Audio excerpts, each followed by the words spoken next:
Hi friend. நம்ம எங்கேயாவது போறோம். நடந்து போயிட்டு இருக்கும்போது கல்லு தட்டி கீழ விழுந்துடுறோம். சம்டைம்ஸ் முள்ளு கால்ல குத்திரும். இந்த 2 இன்சிடென்ட்க்குமே நம்ம என்ன சொல்லுவோம்? கல்லு தட்டி விட்டுருச்சு என்னைய, முள்ளு குத்திருச்சு அப்படிம்போம்.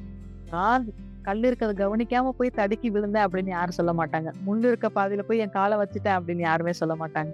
இது எத குறிக்குதுன்னு பார்த்தீங்கன்னா, இந்த கல்லு, முள்ளு குத்துற விஷயங்கள்ல இருந்தே நம்ம ரெஸ்பான்சிபிலிட்டிய நம்ம எடுத்துக்கிறது இல்ல அப்படிங்கிறதுக்கு இது ஒரு நல்ல சிறந்த உதாரணமா இருக்கும். காலங்காலமா இப்படிதான் நம்ம சொல்லிட்டு வரோம்.